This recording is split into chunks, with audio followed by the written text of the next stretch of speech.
Sobat Produktif, selamat datang di Wakafter, ruang diskusi buat kamu yang pengen aset akhiratnya nggak cuma jalan di tempat. Bareng saya, Melanie Intan Pertiwi dengan NIM 221070200002. Sobat, selama ini kalau dengar kata wakaf, apa sih yang muncul di pikiran kalian? Pasti nggak jauh-jauh dari tanah makam atau masjid kan? Nah, di kesempatan kali ini, kita bakal bedah kenapa wakaf itu sebenarnya jauh lebih luas dari itu. Kita bakal bahas gimana dunia manajemen modern mengubah wajah wakaf menjadi mesin ekonomi yang luar biasa bagi umat. Sobat, apa sih bedanya wakaf tradisional dan wakaf produktif itu? Jadi, wakaf tradisional biasanya hanya berfokus pada ibadah langsung, yang hartanya statis seperti masjid ataupun makam, tanpa menghasilkan suatu pendapatan ya. Sedangkan wakaf produktif itu berfokus pada kesejahteraan berkelanjutan, dengan mengelola aset secara profesional untuk menghasilkan pendapatan, contohnya melalui wakaf uang ataupun wakaf saham. Menariknya, sejarah mencatat wakaf pertama dalam Islam adalah Masjid Quba dan 7 kebun kurma Rasulullah SAW pada tahun 625 Masehi. Jika dulu fokusnya pada fikih dasar tanpa pendapatan langsung, kini wakaf produktif muncul dari tangan sarjana manajemen modern. Mereka menggunakan rekayasa kreatif agar aset wakaf bisa dikomersialkan, menghasilkan keuntungan, dan manfaatnya bisa berkembang pesat untuk seluruh umat.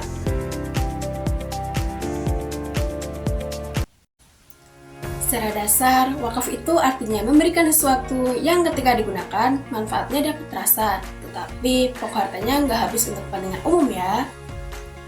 Menurut Undang-Undang Nomor 41 Tahun 2004, wakaf adalah perbuatan hukum untuk menyerahkan sebagian harta kita guna keperluan ibadah atau kesejahteraan umum menurut syariah.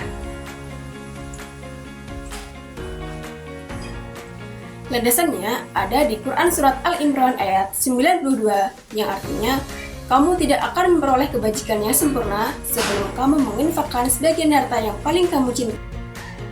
Nah sobat, biar wakaf kita sah ada 5 rukun dan syarat yang harus dipenuhi.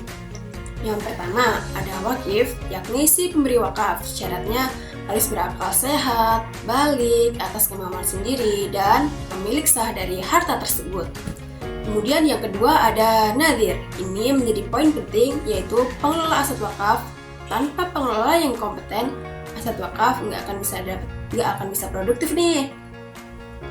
Kemudian yang ketiga ada mauquf, yakni harta yang diwakafkan harus jelas wujudnya, bermanfaat, dan milik wakif sepenuhnya.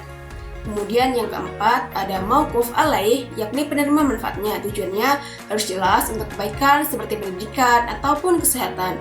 Dan yang kelima ada siqat, yakni ikrar, bisa lisan atau tulisan, bersifat selamanya dan tidak bisa ditarik kembali.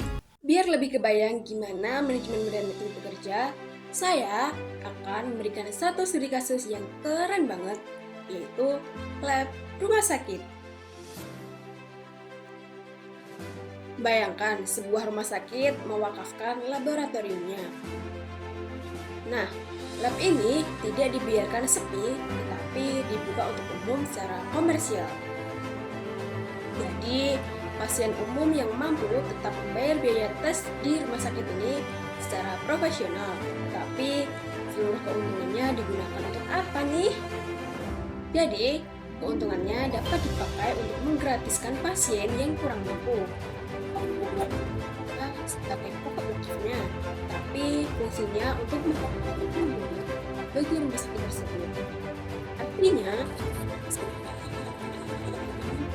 lagi nih nunggu donasi setiap hari buat bantu orang. Nah, labnya sudah jadi mesin uang untuk suatu kebaikan. Sobat produktif, pada akhirnya wakaf produktif mengajarkan kepada kita bahwa harta yang kita miliki dapat menjadi dana abadi yang tidak pernah habis.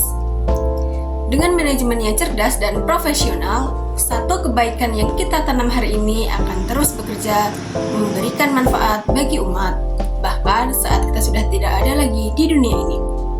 Saya, Melani Intan Pertiwi, terima kasih sudah menyimak Wakaf Tak. Jangan hanya jadi penonton sejarah kebaikan ya, yuk mulai jadi bagian darinya. Stay produktif, stay generous. Sampai jumpa di episode berikutnya.